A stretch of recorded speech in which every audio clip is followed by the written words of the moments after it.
Hi guys, welcome back to my YouTube channel. Thank you so much guys for being here. So guys, in today's video I'm going to talk about the changes that are going to happen, or the changes that are proposed to happen from the 1st of July or the next financial year in Australia that are going to affect international student visa holders. One thing to remember or to think about is that the Australian government makes changes every new financial year. Every financial year there must be a change that is happening. There are new things that comes into place. There are new visas that are created, and therefore this is not different. And therefore this particular time I'm going to talk about the changes that are going to happen.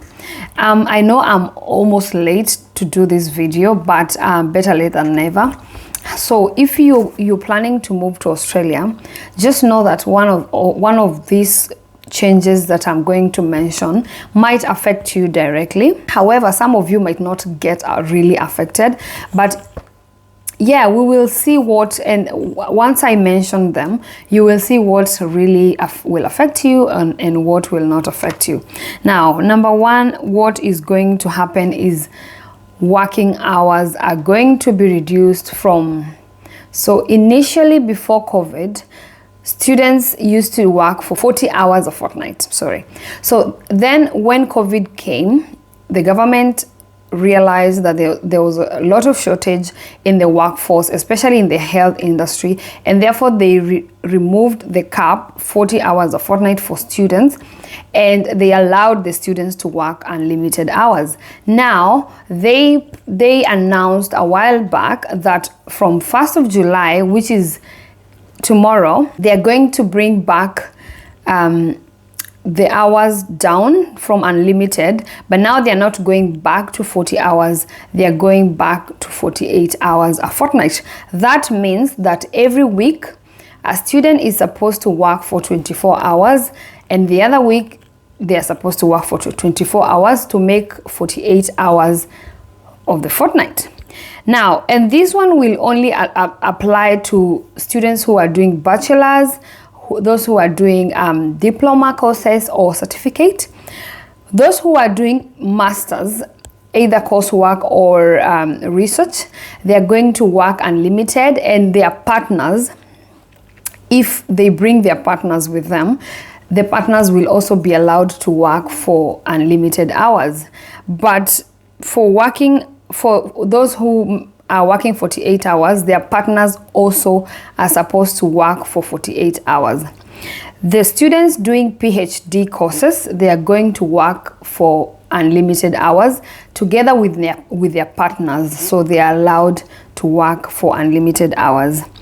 The other thing is that the visa fee, the charges for visa is going to increase from 650 Australian dollars to 715 Australian dollars. So that's quite a massive change there.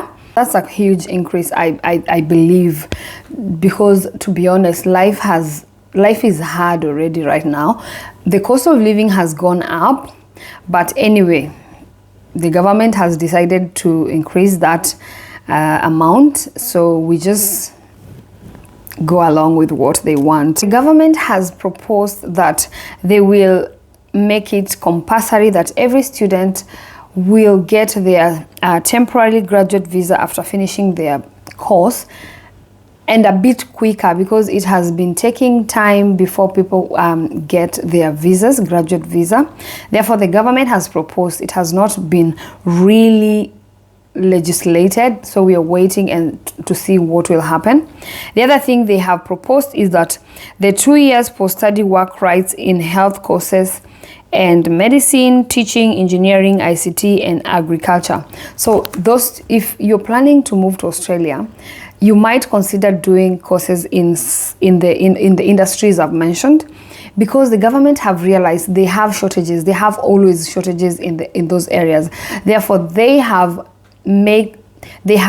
proposing that it be a compulsory for the students finishing their studies in these courses to have a compulsory 2-year post-study work rights, which is really good, because sometimes, let me tell you, people really struggle with visas here. So you finish your studies and you don't know, you start juggling and you start getting stressed. You don't know what other course to do.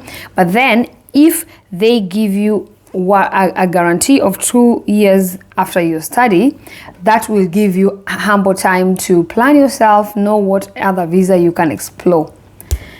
So I think that is a good thing. And then the other thing is that they're thinking of increasing the English language requirements. They have been thinking that the English requirements or the scores they've always been asking, they are too low.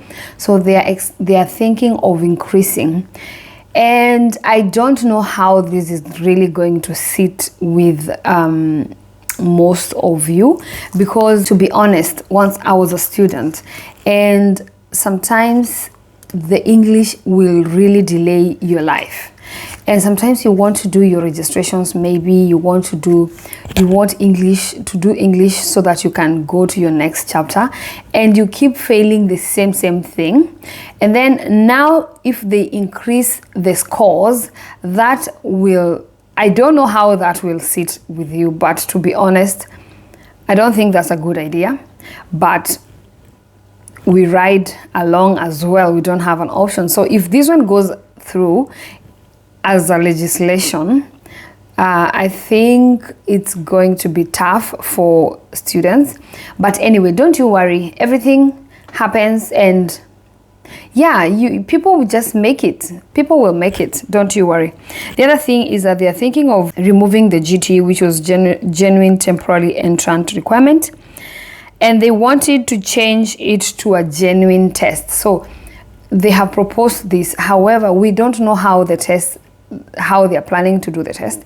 We don't know how the test is going to be, how it is going to be conducted, what kind of questions they are going to ask. Therefore, we just wait and see what this new financial year they are going to tell us. They are going to say it, and definitely we will communicate, or make sure you go through the websites and check what the government has to say. They have proposed is that they're going to get to actually bring a streamlined PR pathways, which is, I think, is a good thing. That means they're going to make it easy for people to be able to get PR, and maybe fasten the processes, because to be honest, sometimes you wait for too long before you can apply for your PR, and that lags your life behind.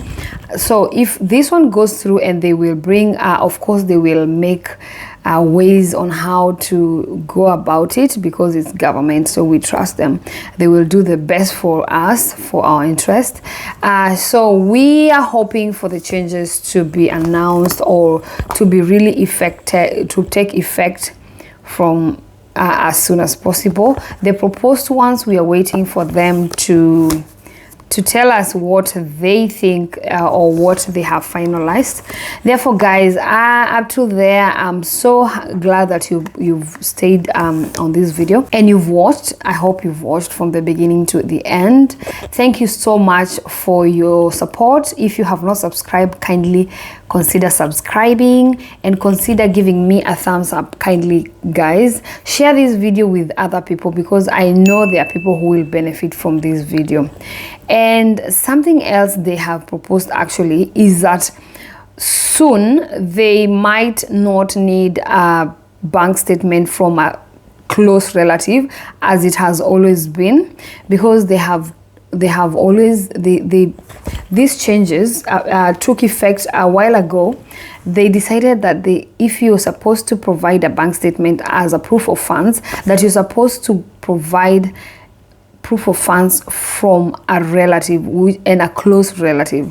And this one has really been a problem to many people. So they are thinking, or they have proposed, that they might bring this to an end and make allow anyone to get a proof of funds from anyone. So I think this is a good thing. However, it is not finalized. We will wait and see what happens, and of course I know we will get the news. Therefore, guys, up to there, I'm so glad, I'm so happy that you've stayed with me. Continue being supportive, and bye.